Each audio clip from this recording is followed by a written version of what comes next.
Hi, hello, shalom. My name is Haley Beckel and I have no idea why I thought this turtleneck was a good idea.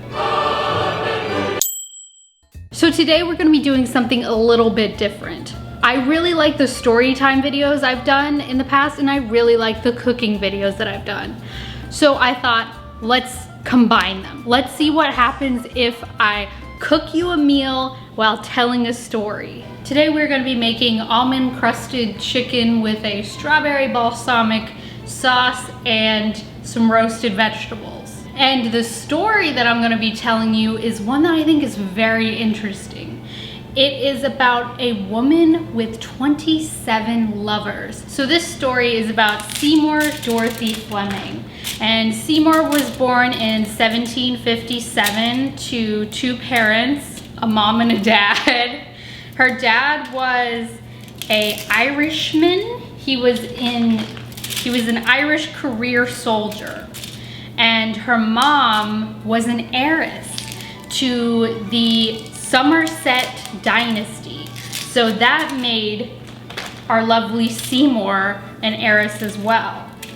And Seymour had 4 other siblings. She had an older sister named Jane. Her mom was also named Jane.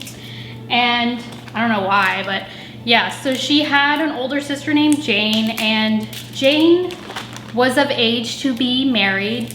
And so some suitors came to the house, and one of these suitors was Sir Richard Worsley.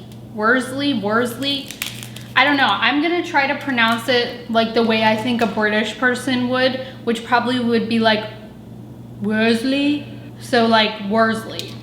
Anyways, so Richard Worsley shows up to the house because he wants to court her older sister Jane, because they're like, both of the girls are worth, I believe, 52,000 pounds, which is like an insane amount of money if you account for inflation today. Anyways, so Richard shows up, he's like ready to scoop up her older sister, and Seymour sees him and is like, no, I want him for myself. So she flirts with Richard, and Richard is like, no, you're too young for me. She's 14 at the time. So then 3 years go by and she happens to see him again at a horse race, the York races, and they hit it off. Things are good, you know? They fall in love according to Seymour, but their relationship actually was quite toxic, as you can tell by the marriage contract that was written between them. So the way it was set up is that Seymour was only gonna get 400 pounds per year for spending money, and her property, she couldn't access it unless he died, unless Richard died. So obviously this contract is not good to her at all. And the two of them end up having a son named Robert Edwin. I forgot to preheat the oven. I'll be right back. So Richard is a political guy, and he's also an art collector.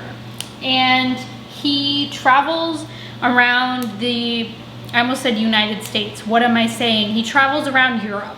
He travels around Europe a lot. He's looking for art. And while he is away, Seymour plays. She is a part of what they call the Devonshire, was it set, I believe? There is a Duchess of Devonshire, so she's like a cool, wealthy lady, and she likes to throw parties. And Seymour is a friend of hers, so Seymour goes out and she parties, she gambles, and she participates in extramarital affairs. So Seymour has a lot of lovers, and she has one lover in particular that is very special to her. I guess you could say her favorite. And his name is George Maurice Bissett. And he is a captain, so he is a British soldier.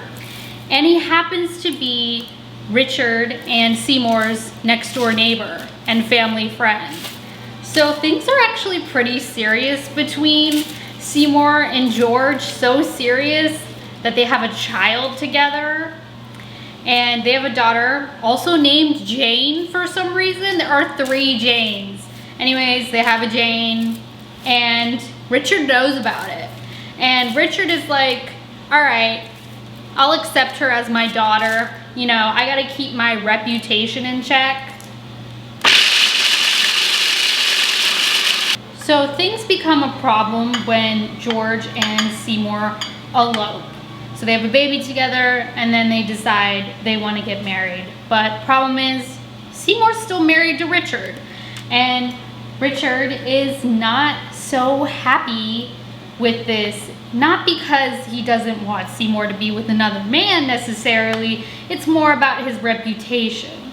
So he sues George for criminal conversation, which is apparently the term that you would use to get financial compensation from another party if they seduced your wife. So this is 18th century England law. Very interesting. So Richard wants 20,000 pounds from George, which would be the equivalent of over 2 million pounds today. That's a lot of money. And that would bankrupt him. So Seymour doesn't, ew. So Seymour, of course, doesn't want this. And what does she do? She calls in her 5 lovers out of 27, allegedly. Seymour even calls in her doctor to testify and say that he treated her for an STD. So the 5 lovers that show up in court testify against Richard, and they say that he actually was complicit in the affairs that they had. So one of them mentioned that Richard actually would allow them to watch Seymour undress. Actually, George even said that Richard let him sit on his shoulders and watch Seymour in a public bath. Because of these testimonies, Richard obviously has no case now. The most amount of money that he ended up getting was 500 pounds in comparison to the 20,000 he wanted. But oh no, our story does not end here. Richard, his reputation is ruined and he flees to Egypt. The problem is Richard never filed for divorce from Seymour. He only started the separation process and he didn't even sign off on any of that. So now he's just off in Egypt and Seymour has no money. She has to use his credit to buy things, but she's also in a ton of debt because she can't pay the bills. So Seymour is in extreme debt. She's stuck in England.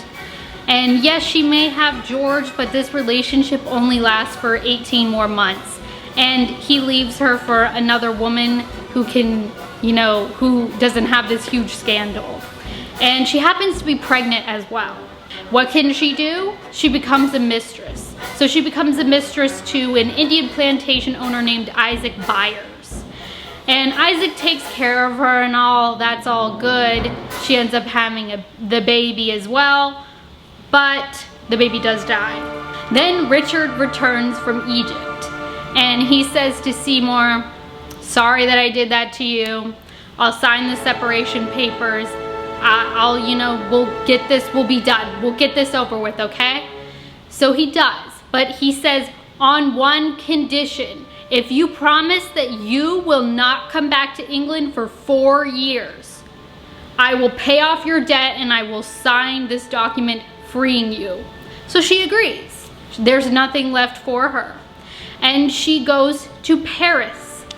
So you would say, okay, this story is over. No, it's not.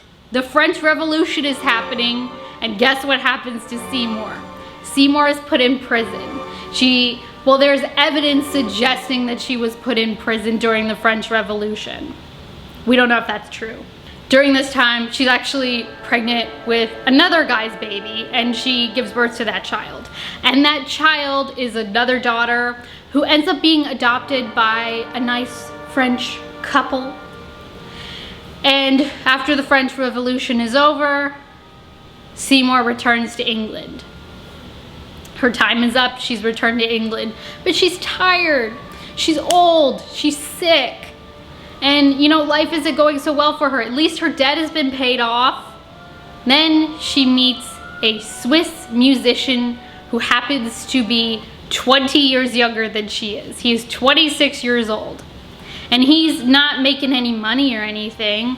And he sees this woman who is an heiress, despite her scandal, and they fall in love. Then Richard dies. So guess what she gets to do? She gets to marry her Swiss musician guy. So she does. And she gets her fortune back. So now they have money and they're married and they're happy and they're living their weird happily ever after. Poor girl's been through so much. Then one day, a girl shows up on their doorstep and says that she's Seymour's daughter. And she says that she has the right to Richard's estate now that he's died. And Seymour, as I said, she's old, she's tired, she's sick, and she says, I don't want to fight you on this. I don't want to take you to court. I don't want to have to deal with another court battle. So she says, let's just settle this. And she pays the girl, who we don't even know if it's her actual daughter or not, £4,000. And so the daughter gets the money. The daughter, maybe not daughter, gets the money. She leaves. And Seymour gets to live out the rest of her years alongside her 26-year-old musician beau. And she dies in 1818 of an unknown illness. Well, my plating skills are terrible, so sorry it doesn't look so good. But here is the meal. We have finished the story. Now it is time to taste our meal.